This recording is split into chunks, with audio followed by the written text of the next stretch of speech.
Pai eterno, muito obrigado por esta noite, obrigado porque mais uma vez estamos juntos para aprender da Tua Palavra. Te peço que nos ajudes a entendê-la, Senhor, e que nós possamos ter alegria em Te servir. No momento como o que nós estamos vivendo, a ideia da alegria nos parece um pouco distante, mas nós Te louvamos por tudo isso. Em nome de Cristo eu oro e agradeço. Amém. Graça e paz, queridos, você que já está online comigo aqui, já está acompanhando. Deixa eu colocar para vocês por que irmã Edith, tudo bem, irmã Edith? Que bom que a irmã está aqui conosco também.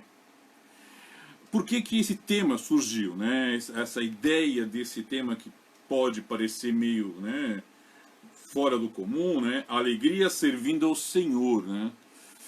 Puxa, estamos num momento que mundialmente nós temos uma grande crise, que é a crise do coronavírus. Você achando que é um fake, o que é verdade, mas o fato é que é uma crise econômica afetando isso, há uma crise social. Eu tenho conversado com pessoas fora do Brasil e elas também têm mostrado a sua preocupação com a situação de crise, tá bom? E isso realmente nos deve pensar muito.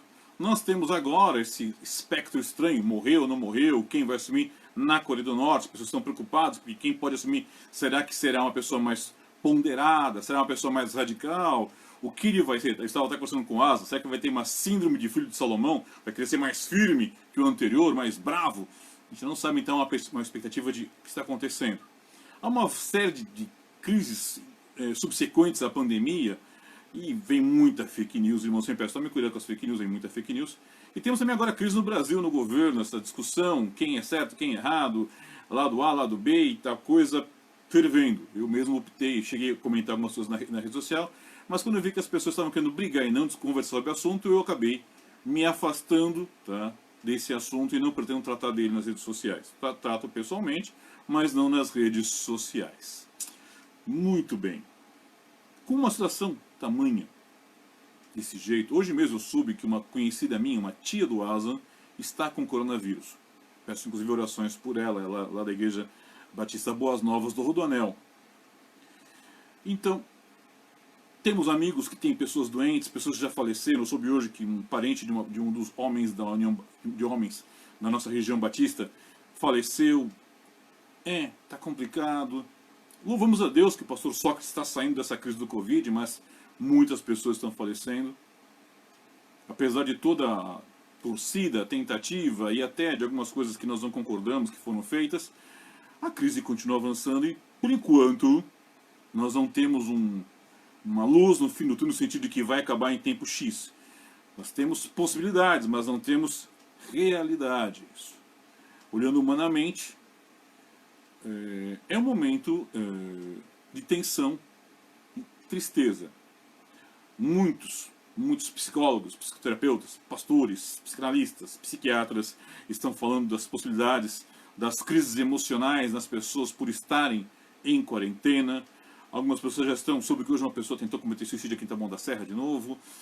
Se a gente parar para olhar, vai ficar uma situação que, puxa, não há espaço para alegria.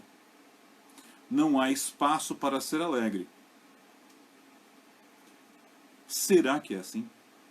Será que essa é a realidade?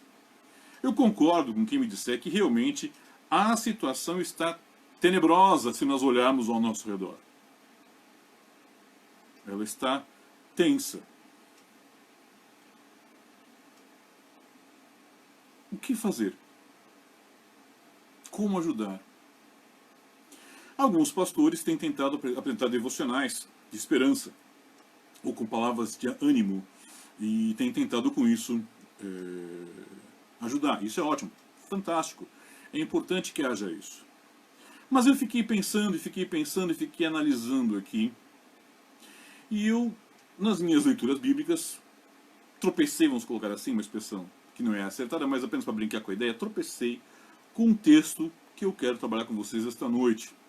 O texto de João 12.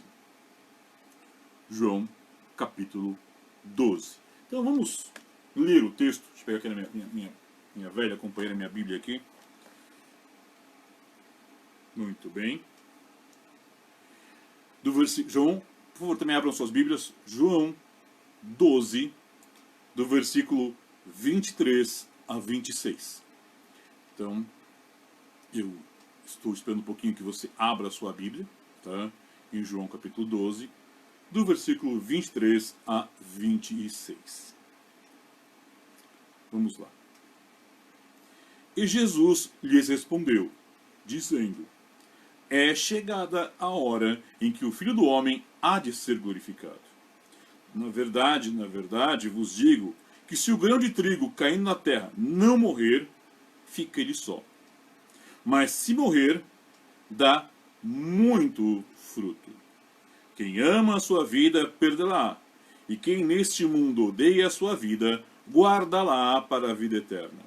Se alguém me serve, siga-me, e onde eu estiver, ali estará também o meu servo.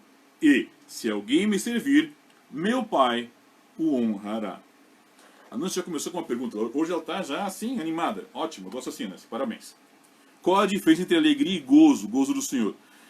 Biblicamente nenhuma. No sentido do que eu vou tratar, sim. Não há nenhuma diferença. No sentido geral, há. Normalmente, a ideia de alegria está ligada à ideia de satisfação. E a ideia de satisfação está diretamente ligada e proporcionalmente ligada a atingir alvos e metas que nós temos, ou conquistar coisas, ou ter sensações, situações que nos são prazerosas. Esta é a ideia geral de alegria. A ideia de gozo ou alegria no Senhor, tá, é teoricamente a mesma coisa, mas a diferença fundamental está em que, quando você busca a sua alegria como uma pessoa normal, de qualquer país do mundo, você do dia a dia, esta alegria está focada em você. Ela tem o foco na própria pessoa. Quando estamos falando de alegria no Senhor, esta alegria será decorrente de uma transformação do seu modo de pensar e de uma mudança do seu foco. E é por isso que muitas pessoas não conseguem entender como algumas pessoas podem estar alegres no Senhor em certas condições que elas jamais iriam tolerar. Eu tenho, na minha vida ministerial, alguns momentos que são muito importantes, e um deles me marcou muito, foi em 2009, se não falha a minha memória, foi 2009 ou por aí, tá. Não, 2009? Não, 2007, olha só, pastor Leandro, ficando velho, começa a falhar as datas, mas em 2007 eu estava na povoado cidade de Vinto, que é uma pequena cidade próxima a Oruro. Antigamente havia uma certa distância, mas as duas cresceram e hoje já é quase como duas cidades ligadas. Uma pequena cidade, menor, Vinto, e Oruro, a capital do estado de Oruro, né? Como São Paulo, capital de São Paulo, lá Oruro, capital de Oruro. E eu estava lá visitando algumas famílias, atendendo algumas pessoas. E quando eu cheguei numa casa, me levaram numa casa, uma casa muito bonita, limpinha, eu me surpreendi com as pessoas que me receberam. Eram 3 irmãos, um rapaz e 2 mulheres. Já perto dos 30 anos, não lembro agora exatamente a idade, mas essa faixa, não eram mais adolescentes, mas também não eram idade avançada. E eles vieram até mim, abri a porta, eu estava com outro irmão, vieram caminhando de 4, como se fossem, parecia um andar de animal, não um andar de ser humano. Eu levei um susto, né? Porque você não espera ver isso. Depois eu percebi que eles sofriam de paralisia infantil, uma coisa que no Brasil já tinha sido erradicada, então nós não vemos muito casos de paralisia infantil, mas na Bolívia, em especial nas regiões mais pobres, você ainda tem. Na época tinha mais, mas ainda tem muitos casos de paralisia infantil. Os 3 tinham, em graus diferentes. O que tinha menos, e às vezes conseguia ficar um pouco em pé, o rapaz, mas as moças, elas sofriam um alto grau, então elas apenas andavam de 4, apoiando pés e mãos. Aquela cena é impressionante, mas de repente eu olhei para a casa e a casa era limpíssima. Limpíssima. Pobre, tinha um pátio, né? Terra, né? Mas limpinho, limpinho. Você não achava sujeira. Eu fui em outras casas de pessoas e achava às vezes umas coisas de sujeira no pátio. Limpinha. Entrei dentro da casa, quiseram entrar. Limpinho, limpinho, limpinho, limpinho. Já foram fazer para mim um chá. E eles faziam tudo. estava tudo adequado para a altura deles, para a vida deles. E eu admito que naquele momento eu me senti envergonhado, porque de um lado eu queria dizer para eles ter não uma fé no sentido, mas ouvir do Senhor uma ordem que me dissesse: ora para que eles fiquem em pé e caminhem bem e sejam sarados. Eu gostaria de ouvir isso, admito que naquele momento eu queria isso, mas eu não ouvia. E eu comecei a conversar com eles falavam espanhol, mas falavam principalmente quechua, mas conseguiam falar espanhol, então era uma conversa meio entrecortada, às vezes eu tinha que pedir uma ajuda para a pessoa que estava comigo para ajudar a entender algum contexto. E eles não reclamavam. Eles estavam muito contentes, felicíssimos, porque o missionário tinha ido à casa deles. Porque alguém lembrou de visitá-los. Eu via neles uma alegria, apesar de eles serem pessoas de expressões tristes. Afinal, você tem uma vida cansativa, assim. Imagine você andar de 4 o dia inteiro. Só isso já seria o suficiente para nos deixar desgastados ao extremo. Mas eles estavam felizes porque alguém foi lá ensinar a palavra e orar com eles. Eu olhava para eles e falava: eles não têm ideia, mas quem está aprendendo aqui sou eu. Quem tinha que sentar e ouvir era eu. Quem tinha que receber oração era eu, porque eles estavam vivendo de tal forma que eu tinha vergonha, e ainda mantenho essa ideia de vergonha, de às vezes reclamar da minha vida quando eles estavam alegres e felizes e tinha uma casa limpinha, bonitinha, organizadinha, pobre, mas muito organizada. Eles tinham encontrado uma alegria onde eu, provavelmente, se tivesse a situação, não sei se acharia. E passando os anos, essa cena nunca deixou a minha mente, eu penso, é essa a alegria no Senhor. A situação ao redor, aos olhos de quem não está vivendo, é terrível. Mas eles tinham uma profunda alegria. Uma outra história para ilustrar esse tipo de coisa, já não minha, mas com minha mãe, muito tempo atrás, eu ainda era menino. Havia em nossa igreja, onde nós congregávamos na época, eu ainda era um jovenzinho, uma irmã chamada Dona Balbina, se não for a memória. Se eu estiver errado, depois minha mãe me corrige, eu corrijo no próximo vídeo. Tá? E ela era muito pobre, e a gente sabia que quem sempre ia na casa dela, ela pedia que eu ajudasse a memorizar um versículo, alguma coisa. E minha mãe às vezes ia lá. Minha mãe tem o costume de, quando vê alguém que sabe que passa necessidades, ela levava alguma coisa.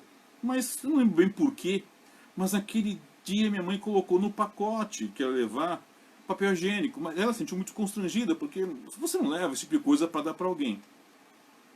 Quando ela levou, quando ela entregou, a alegria dessa irmã foi enorme, porque ela tinha orado pedindo isso, tinha acabado dela, ela orou pedindo isso ao Senhor, e o Senhor trouxe através da minha mãe. Minha mãe toda constrangida por estar entregando uma coisa tão pessoal, e ao mesmo tempo era a resposta de oração dessa irmã. Alegria, numa situação que pareceria para muitos de nós motivo de tristeza, reclamação, murmúrio. O que é alegria no Senhor? Alegria no Senhor é estar servindo o Senhor, não por pressão, não por obrigação, não por tentar conquistar algo, mas estar servindo o Senhor por convicção, por amor e por obediência. Com consciência, com compreensão. Dentro do seu aspecto, estar fazendo isso. Muitas vezes nós não estamos servindo ao Senhor por essas razões. Servimos ao Senhor por um costume. Servimos ao Senhor por uma obrigação. Servimos ao Senhor por um interesse de que eu servindo, Ele me ajude em algo. Nós vimos recentemente, e foi vergonhoso, diria, as pessoas tentando barganhar com Deus um jejum em troca da suspensão do coronavírus, da eliminação do vírus. Bom, já fazem mais de 2 semanas e nós ainda estamos padecendo, ainda estamos sendo pessoas morrendo por isso. Mas voltando aqui ao texto,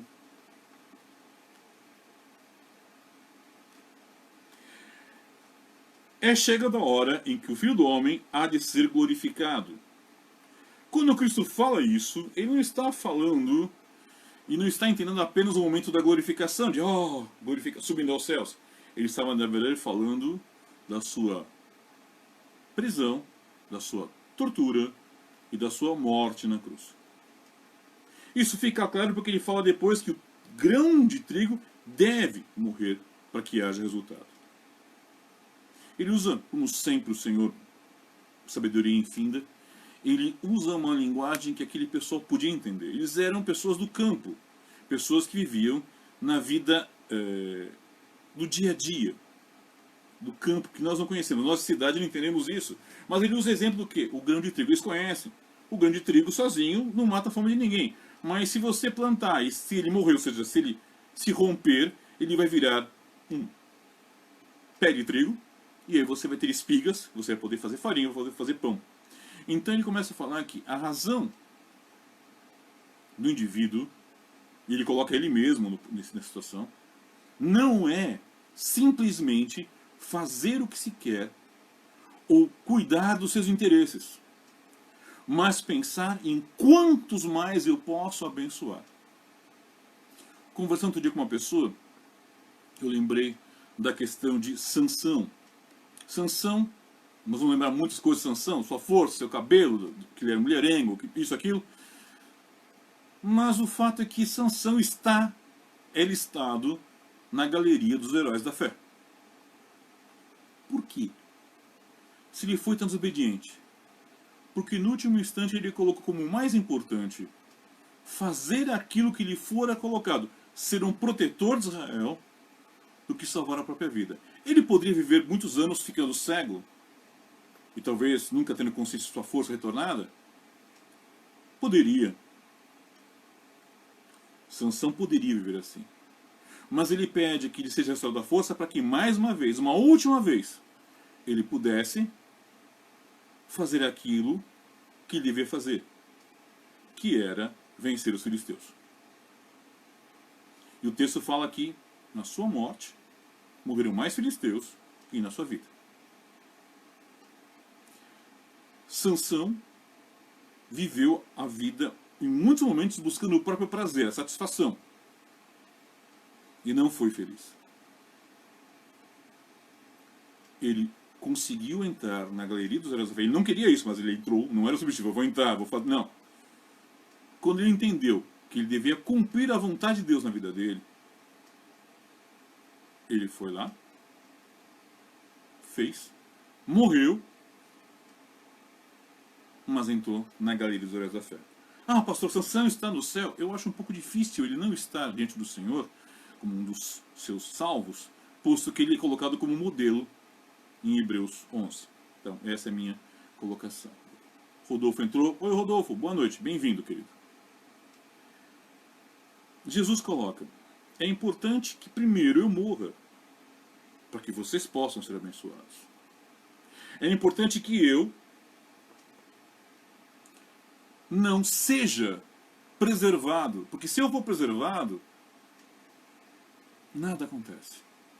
Essa ideia, esse ensino dele foi tão forte que alguns dos pais da igreja nos séculos 1, 2 e 3 tinham esse conceito como sendo básico para eles. Eles não aceitavam a ideia de não serem martirizados por amor a Cristo, para que outros pudessem conhecer a graça de Cristo.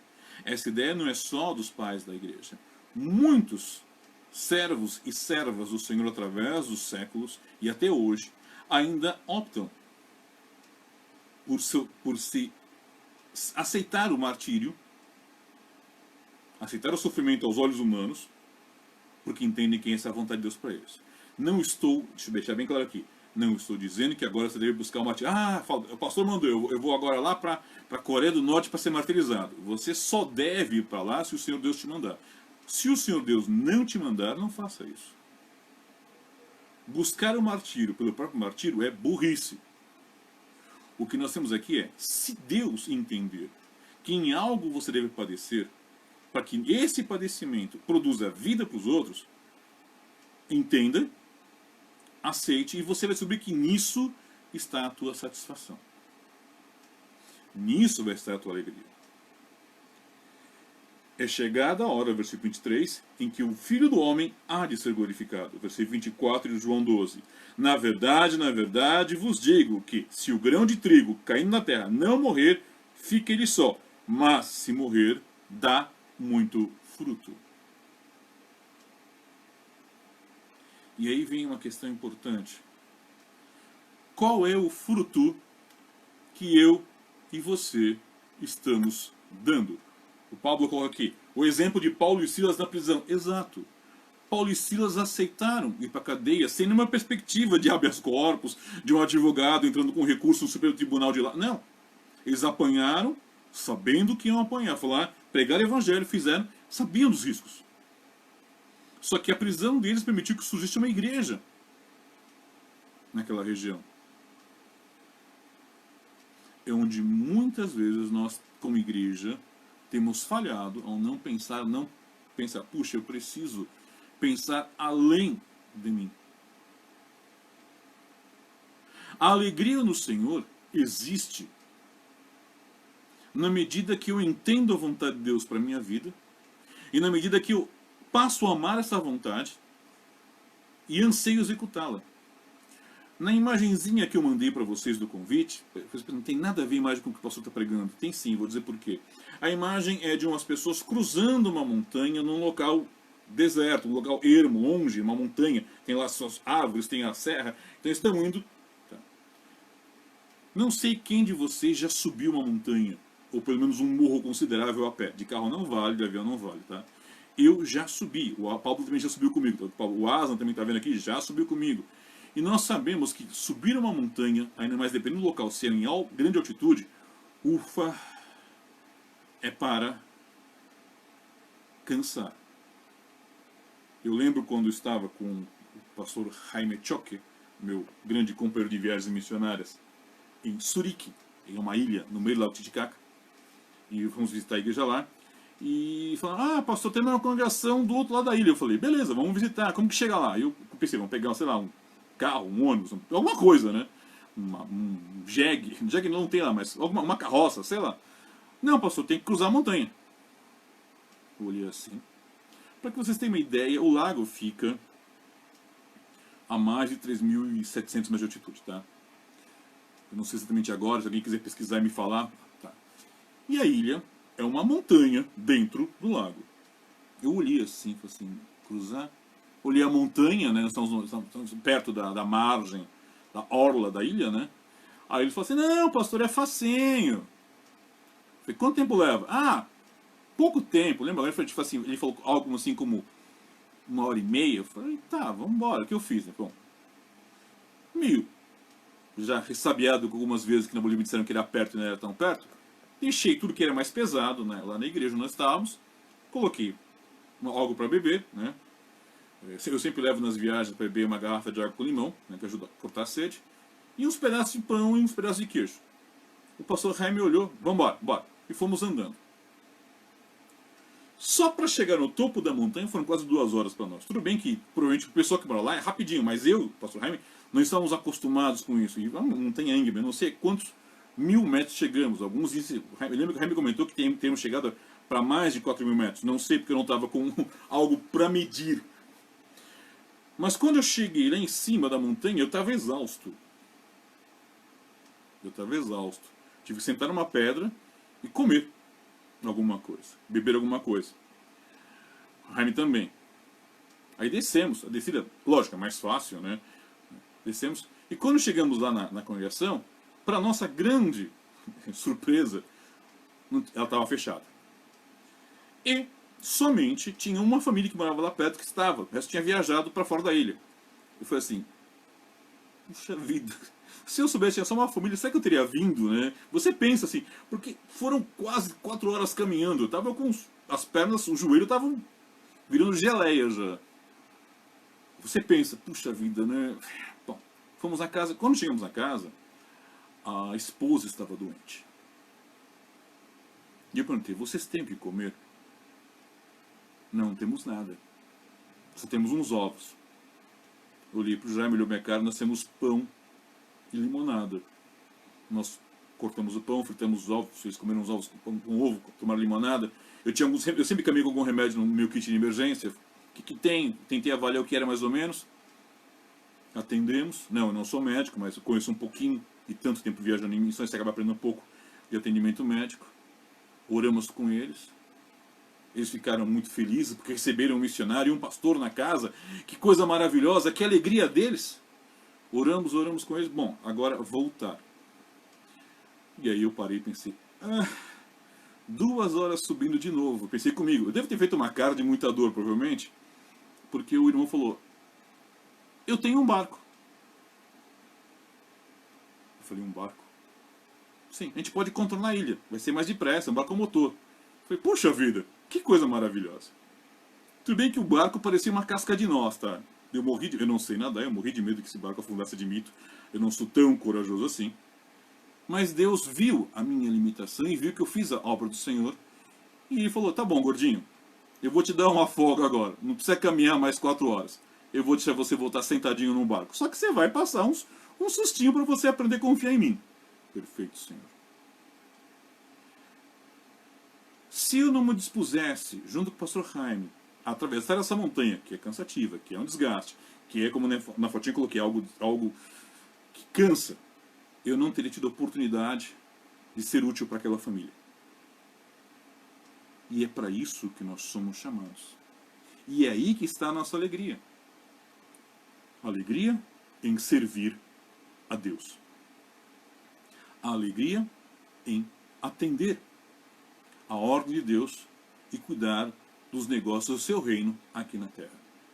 É disso que ele está falando no versículo. Isso que a gente lê agora. E no versículo seguinte, tá? Ele vai ler o quê? Quem ama, versículo 25, João 12. Quem ama a sua vida, perderá-a. E quem neste mundo odeia a sua vida, guardará para a vida eterna. Ele não está falando para você ser masoquista, antes que você pense. Não, ele não quer que, quando ele fala odiar a sua vida, é não tê-la como ponto mais importante. Como assim, pastor? Nós, muitas vezes, condicionamos obedecer à vontade de Deus a que ele esteja de acordo com aquilo que nós queremos para a nossa vida.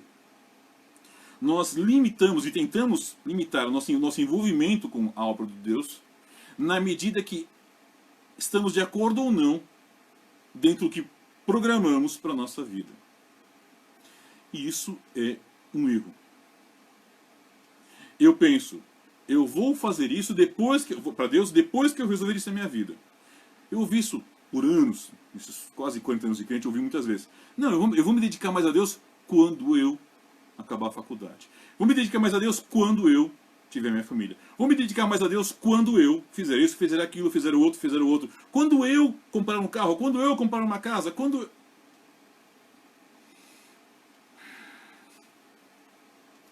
Na minha experiência, quase todas as pessoas que me disseram essas condições nunca alcançaram. Porque a hora que alcançavam uma coisa, pensavam na seguinte.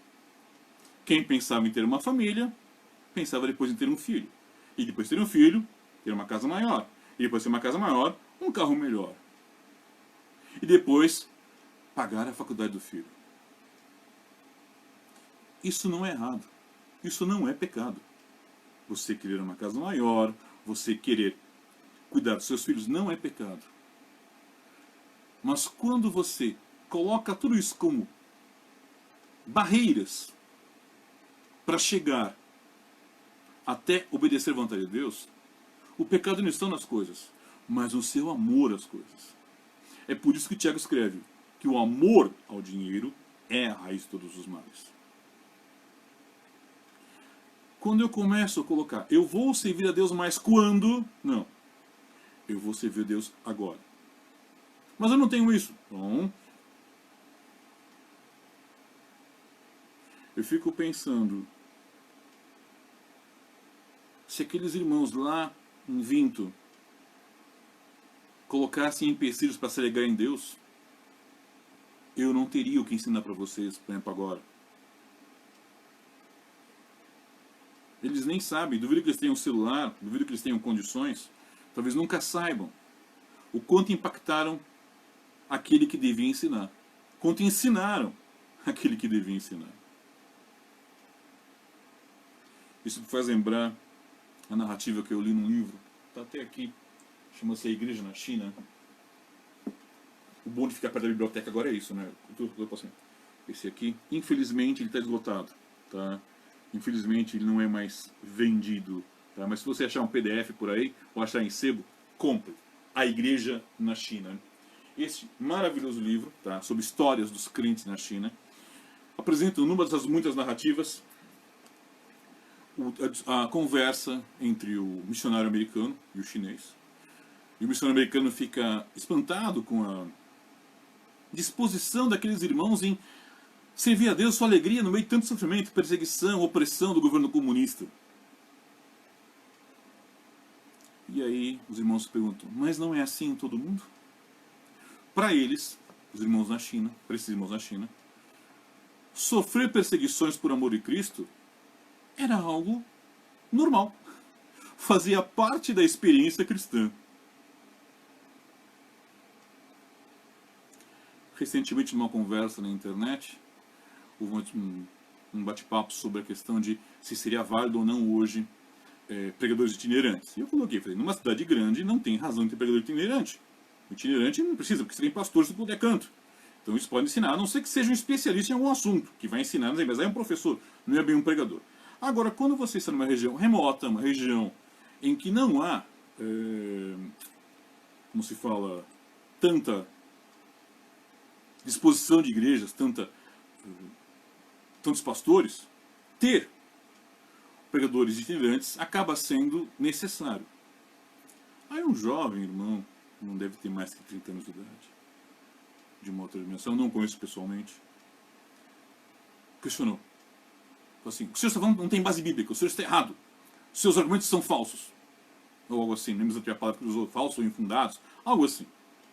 Eu olhei assim, puxa, eu falei, meu irmão, quantas vezes você foi falar de Cristo em regiões remotas? Isso não conta. O que conta é o texto bíblico. Eu falei, tá bom, Deus te abençoe, seja feliz. Tchau, tchau. Não vou entrar em discussão com ele. Mas eu percebi que muitas pessoas querem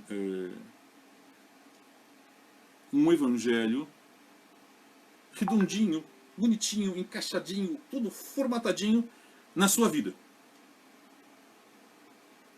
Na sua vida. Eles não querem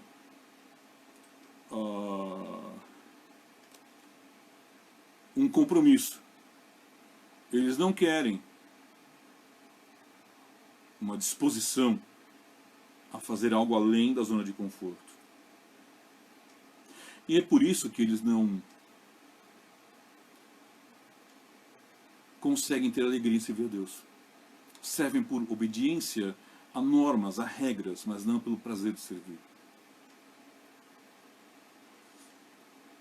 Por que você serve a Deus?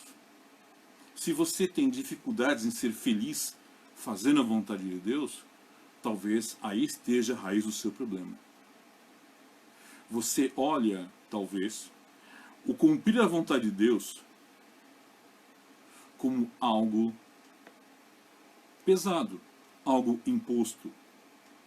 Algo que você está tentando negociar com Deus os termos. Você nunca vai ser feliz assim. Sinto muito. Esta sua vida cristã é uma vida religiosa, no sentido mais negativo da frase. Versículo 26.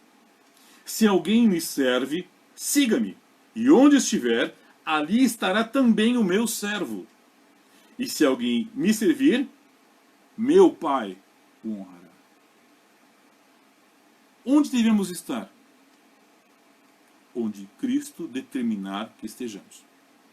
Simples. Eu não sei o que Deus determinou para a vida de cada um de vocês que está ouvindo ou que vai ouvir esta mensagem. Quem tem que saber é você. É você que tem que procurar. Eu posso junto com você orar, tentar entender, mas Deus tem que falar com você. Mas pare e pensa, por favor, eu te peço isso. O que você está vivendo e fazendo está focado em satisfazer a você mesmo e atender às tuas expectativas? Ou você está buscando viver para fazer a vontade de Deus?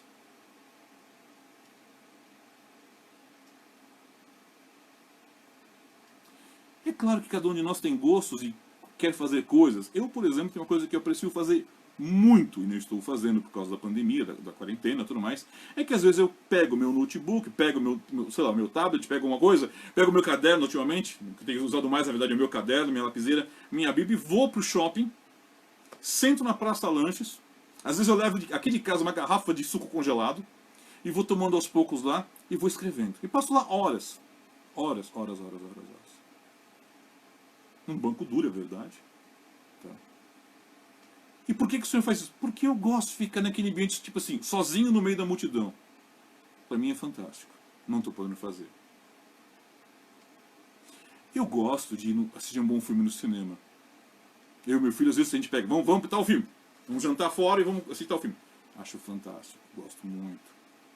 Sentar com uma pessoa, conversar de vários assuntos, bater papo longamente. É muito gostoso. É claro. Eu gosto de comprar livros. Ah, dá pra ver, né? Eu gosto de comprar cacarecos eletrônicos. Gosto. São gostos. Cada um de nós tem os seus. Eu tenho os teus, eu tenho os meus. Não estou discutindo nada disso. A questão não é ter gostos. A pergunta é... Se você tiver que optar entre o teu gosto e a vontade de Deus, o que você, de fato, vai optar com alegria? Com satisfação? Com um sorriso no rosto?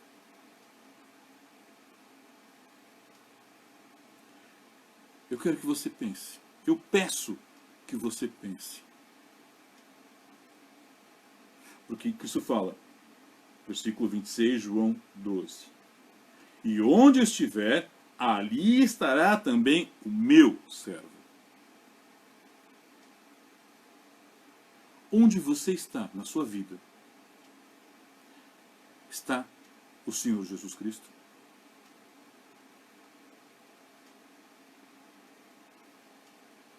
Onde você está? O que você está fazendo? É o que Cristo faria? Ah, pastor, o senhor está falando daquele livrinho? Aquele livrinho maravilhoso chamado Em Seus Passos, O que Faria Jesus. Eu li quando muito jovem, meu filho também leu, está lendo com os jovens da igreja, e foi extremamente edificante para eles, como foi para mim. Como foi para muita gente que eu conheço que leu o livro. É verdade que eu conheço alguns que dizem, não gostei do livro. É seu direito. Em seus passos, o que faria Jesus? É o que se baseia nesse versículo, basicamente. Onde estiver Jesus, os que o servem vão estar lá. E eu penso em mim, muitas coisas que eu sei que eu faço, que Jesus não tem prazer nisso, e eu me arrependo e me... Às vezes quero me socar. Ai, pastor, que radical. Paulo escreve isso e fala que todo dia se espancava, se batia para que não saísse da vontade de Deus. Nós precisamos aprender a não gostar do que Deus não gosta. E aí vai estar a nossa alegria. Eu vejo muitas pessoas que são infelizes como cristãos, não encontram felicidade em Cristo, e eu penso que aí está o motivo. Muitos vêm falando para mim, por que você deixou isso ou aquilo? Você não seria mais feliz de outro jeito? Não. Já me perguntaram, quem me conhece sabe que eu cheguei a posições de gerência em empresas muito grandes, multinacionais. Eu andava de terninho e gravata, malinha 007, tudo executivo, papá. E as pessoas perguntam, às vezes quando vem assim, já me perguntaram mais uma vez isso aí, vem pessoas assim, você não sente falta disso? Não. Parece que não fui eu que viu isso. Era um outro cara.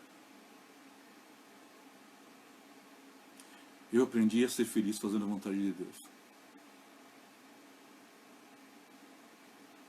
Eu aprendi a ser feliz buscando isso. E perceber que quando eu estou fora dela, eu fico muito infeliz, fico muito mal-humorado, fico muito irritado. Porque eu sei que eu estou errado. Tem algo desencaixado na vida, não está encaixando. O encaixe é exatamente esse. Me alegrar por entender o que Deus quer para a minha vida e amar isso.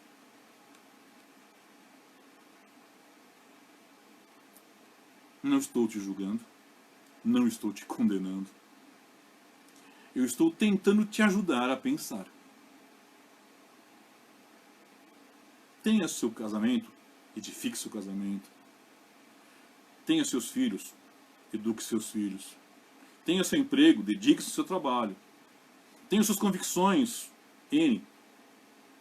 Mas tudo isso deve estar sujeito à vontade de Deus.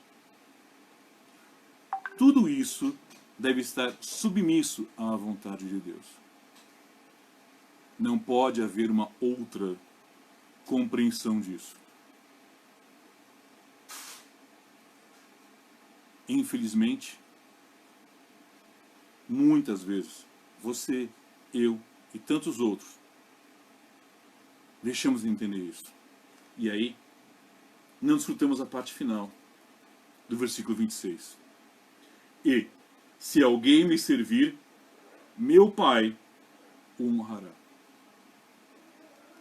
Qual vai ser a honraria que Deus vai me dar? Não vai ser uma mansão, um morumbi celestial. Não vai ser uma coroa cheia de pedras. A honra que Ele nos dá é desfrutar da intimidade com Ele. E ao desfrutarmos dessa intimidade, isso nos traz alegria.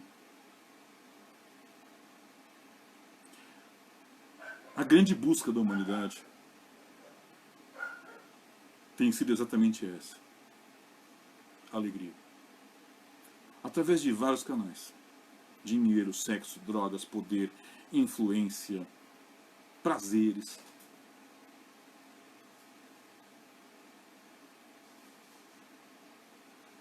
E o segredo da alegria está em entender, amar e cumprir a vontade do nosso Senhor.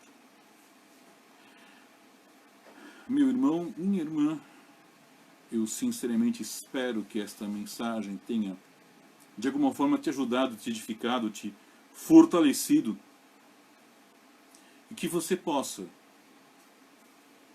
ser honrado por fazer a vontade de Deus. E nisso, entender que essa é a tua alegria. Deus seja glorificado por nossas vidas. Amém? Antes de me despedir, o Asa sempre pregou comigo, que eu sempre esqueço. Tá? Ele está passando aqui, está dando uma olhada para mim até. Deu uma olhada aqui para mim, não parece que olhou para mim.